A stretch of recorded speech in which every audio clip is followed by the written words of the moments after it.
आद का ज़माना। आद का ज़माना लगभग 2000 साल कब्ल मसीह माना जाता है और कुरान मजीद में आद को मिन बादि नूह कहकर नूह कौम के खलीफों में गिना गया है। साथ ही उनको आदे ओला कहा है और आद के साथ इरम का लफ्ज़ लगा हुआ है। आद के रहने की जगह। आदे का मरकजी मकाम अर्ज़ अहकाफ है। यह हज़र मौत के उत्तर में इस तरह वाक़े है कि इसके पूरब में ओमान और उत्तर में राबिया अल खाली। मगर आज यहाँ रेत के टीलों के सिवा कुछ नहीं है। आद का मजहब। आद बुत परस्त थे और अपने पेशे और नूह की कौम की तरह सनपस्ती और बुतत राशि में माहिर थे। हज़रत अब्दुल्ला बिन अब्बास से एक असर मनकूल है। इसमें है कि इनके एक सनम का नाम समूद और एक का नाम हतार था। हज़रत हूद अलैहिस्सलाम। आद अपनी ममलकत की सतवत व जबरूत, जिस्मानी सूरत व गुरूर में ऐसे चमके कि उन्होंने एक अल्लाह को बिल्कुल भुला दिया और अपने हाथों के बनाए हुए बुतों को अपना माबूद मानकर हर किस्म के शैतानी आमाल बेखौफ करने लगे। तब अल्लाह तौला ने उन्हीं में से एक पैगंबर हज़रत हूद को भेजा।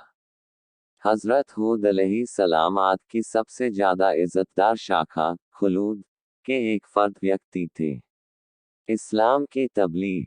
उन्होंने अपनी कौम को अल्लाह की तौहीद और उसकी इबादत की तरफ दावत दी और लोगों पर जुल्म व जौर करने से मना फरमाया। मगर आद ने एक न मानी। उनको सख्ती के साथ झुठलाया और गुरूर और घमंड के साथ कहने लगे, हम में से ज्यादा कौन है कुव्वत में आगे। हामीम सजा 41। आज दुनिया में हमसे ज्यादा शौकत व जबरूत का कौन मालिक है। मगर हज़रत हूद अलैहिस्सलाम लगातार इस्लाम की तबलीग में लगे रहे। वह अपनी कौम को अल्लाह के अजाब से डराते और गुरूर व सरकशी के नतीजों को बताकर नूह की कौम के वाक़ये याद दिलाते और कभी इरशाद फरमाते, एक्रोम, अपनी जिस्मानी ताकत और हुकूमत के जबरदस्त होने पर घमंड न कर, बल्कि अल्लाह का शुक्र अदा कर कि उसने तुझको यह दौलत बख्शी। नृ कौम की तबाही के बाद जमीन का तुझको मालिक बनाया, खुशैशी, फारिगुल बली और खुशहाली अता की। इसलिए उसकी नेमतों को न भूल और खुद के गड़े हुए बुतों की परस्तिश से बाज आ, जो ना नफा पहुंचा सकते हैं और न दुख दे सकते हैं। मौत व जिंदगी, नफा नुकसान सब एक अल्लाह ही के हाथ में है। ए कौम के लोगों, माना कि तुम सरकशी और उसकी नाफरमानी में मुब्तला रहे हो, मगर आज भी अगर तौबा कर लो और बाज आ जाओ तो उसकी रहमत फैली हुई है और तौबा का दरवाज़ा बंद नहीं हुआ है। उससे मगफिरत चाहो, वह बख्श देगा। उसकी तरफ रुजू हो जाओ, वह माफ़ कर देगा और माल व इज़्ज़त में सरफराजी बख्शेगा।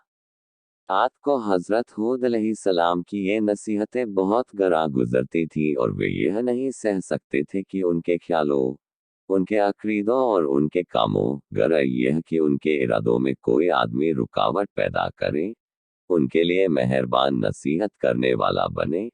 इसलिए अब उन्होंने यह रवैया अपनाया कि हज़रत हुद अलैहिस्सलाम का मजाक उड़ाया, उनको बेवकूफ़ समझा और उनकी मासूमियत भरी हक वाली सच्चाइयों की तमाम यकीनी दलीलों और मिसालों को झुठलाना शुरू कर दिया और कहने लगे, ए हूद, तो हमारे पास एक दलील भी न लाया और तेरे कहने पे हम अपने खुदाओं को छोड़ने वाले नहीं और न हम तुझ पर ईमान लाने वाले है, और हम इस ढोंग में आने वाले नहीं कि तुझको खुदा का रसूल मान ले और अपने खुदाओं की इबादत छोड़कर यह यकीन कर ले कि वे बड़े खुदा के सामने हमारे सिफारिशी नहीं होंगे।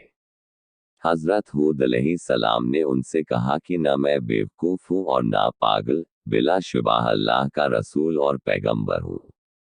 अल्लाह अपने बंदों की हिदायत के लिए बेवकूफ़ को मुंतखब नहीं किया करता कि उसका नुकसान उसके नफ़ा से बढ़ जाए और हिदायत की जगह गुमराही आ जाए।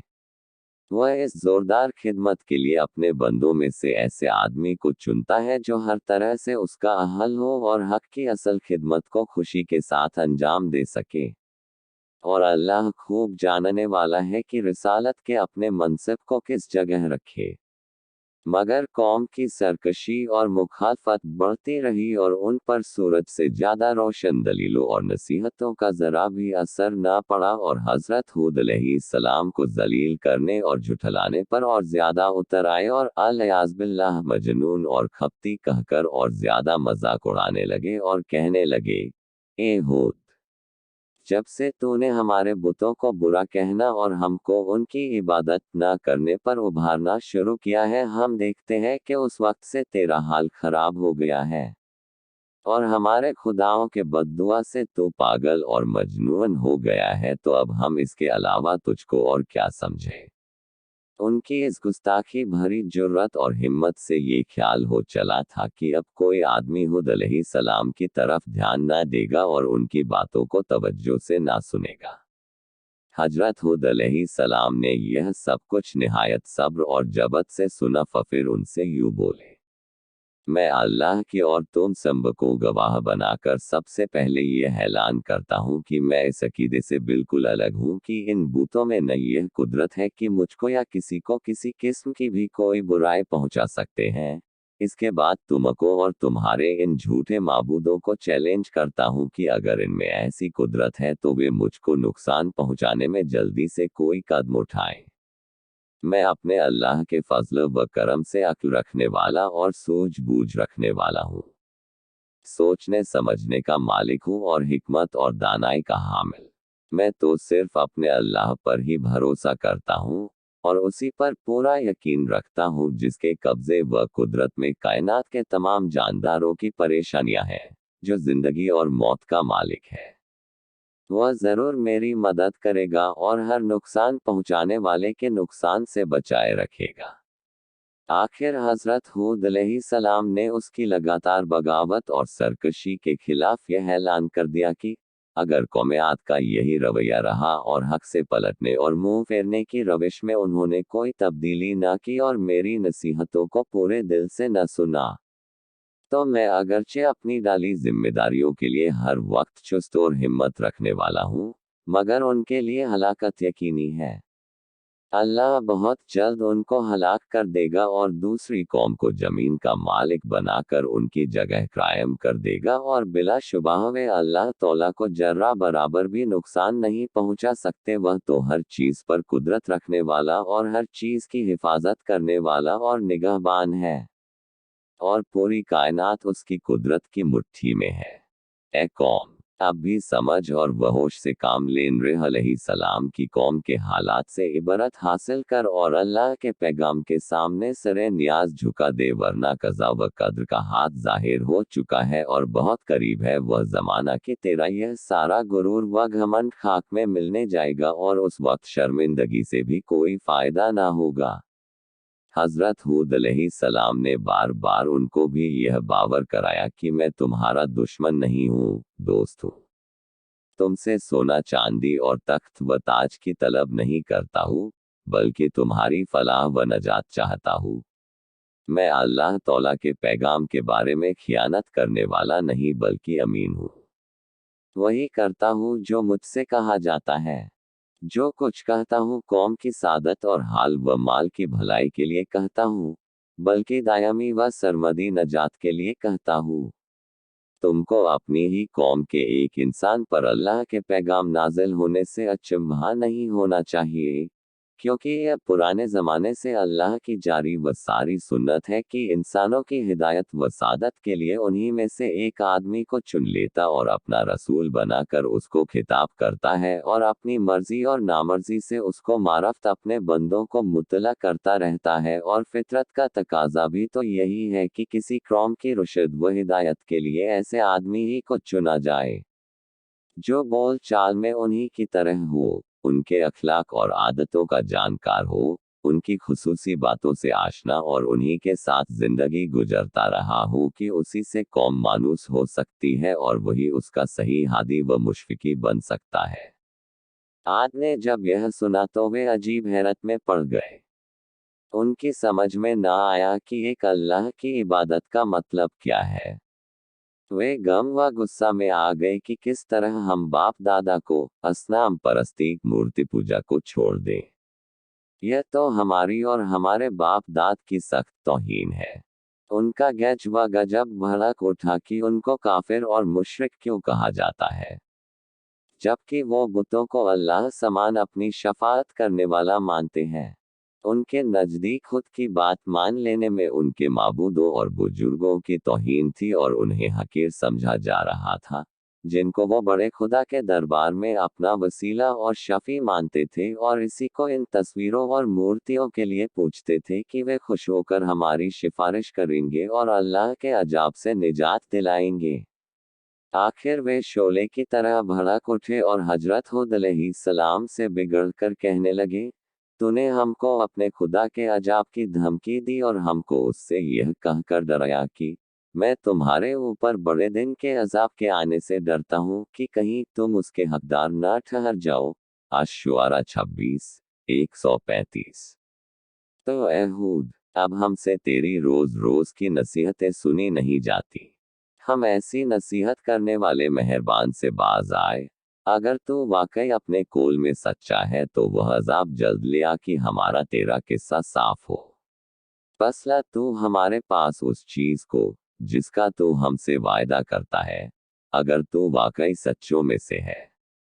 हजरत हूद अलैहिस्सलाम ने जवाब दिया कि अगर मेरे खुलूस और मेरी सच्चाई वाली नसीहतों का यही जवाब है तो बिस्मिल्लाह, और तुमको अजाब का अगर इतना की शौक है तो वह भी कुछ दूर नहीं। बिलाशुबहा तुम्हारे पालनहार की ओर से तुम पर अजाब व गजब आ पहुंचा। क्या तुम मुझसे उन मनगढ़ंत नामों बुतों के बारे में झगड़ते हो जिनको तुमने और तुम्हारे बाप दादों ने गढ़ लिया है कि जिसके बारे में तुम्हारे पास खुदा की कोई हुज्जत नहीं। पास अब तुम अल्लाह के अजाब का इंतजार करो, मैं भी तुम्हारे साथ इंतजार करता हूँ। Opening square bracket. हूद की कौम पर अजाब। आखिर अल्लाह का वादा आ पहुंचा और गैरते हक हरकत में आए और अल्लाह के अजाब ने सबसे खुशहाली की शक्ल इख्तियार की। आज सख्त घबराए हुए परेशान हुए और तंग दिखाई पड़ने लगे, तो हजरत हूद अलैहिस्सलाम को हमदर्दी के जोश ने उकसाया और मायूसी के बाद फिर उनको एक बार समझाया कि हक का रास्ता इख्तियार कर लो। मेरी नसीहतों पर ईमानन ले आओ, यही निजात की राह है दुनिया में भी और आखिरत में भी, वरना पछताओगे। लेकिन बदबख्त और बदनसीब कौम पर कोई असर न हुआ बल्कि दुश्मनी कई गुना ज्यादा बढ़ गई। तब मौलाना कजाब ने उनको आघिरा। 8 दिन और 7 रातें बराबर तेज व तुंद हवा के तूफान उठे और उनको और उनकी आबादी को तहवाबाला करके रख दिया। तनोमंद और हैल इंसान जो अपनी जिस्मानी ताकतों के घमंड में सरमस्त और सरकश बने हुए थे, इस तरह बेहिस व हरकत पड़े नजर आते थे, जिस तरह आंधी से भारी भरकम पेड़ बेजान होकर गिरता है। गर्ज उनकी हस्ती को नेस्त व नाबूद कर दिया गया, ताकि आने वाली नस्लों के लिए इबरत बने और दुनिया और आखिरत की लानत और अजाब उन पर मुसल्लत कर दिया गया कि वे उसी के हकदार थे। हजरत हूद अलैहिस्सलाम और उनके मुखलिस इस्लाम को मानने वाले साथी अल्लाह की रहमत और नेमत में अल्लाह के अजाब से महफूज रहे और सरकश कौम की सरकशी और बगावत से बचे रहे। यह है आधे ओला की वह दास्तान जो अपने अंदर इबरत के सामान रखती है। इसमें अनगिनत नसीहतें पाई जाती हैं और अल्लाह तौला के हुक्मों की तामील और तकवा व तहारत की जिंदगी की तरफ दावत देती है। शरारत, सरकशी और अल्लाह के हुक्मों से बगावत के बुरे अंजाम से आगाह करती और वक्ती खुशैशी पर घमंड करके नतीजे की बदबख्ती पर मजाक उड़ाने से डराती और बाज रखती है। हुद अलैहिस्सलाम की वफात। हजरत अली से एक असर नकल किया जाता है कि हजरत हुद अलैहिस्सलाम की कब्र हजर मौत में कसीफे अहमर लाल टीला पर है और उसके सरहाने जहों का पेड़ खड़ा है। दूसरी रिवायतों के मुकाबले में यही रिवायत सही और माकूल मालूम होती है कि आद की बस्तियां हजर मौत के करीब थी और उनकी आद की तबाही के बाद करीबी की बस्तियों में हजरत हुद अलैहिस्सलाम ने क़ियाम फरमाया होगा और वही वफात हो गई होगी। कुछ इबरतें। अल्लाह के नेक बंदे जब किसी का भला चाहते और टेढ़ों की टेढ़ को सीधा करने के लिए नसीहत फरमाते, तो बुरों और जलीलों की कमीनगी, मजाक उड़ाने, फप्ती कसने, छोटा बनाए रखने की परवाह नहीं करते।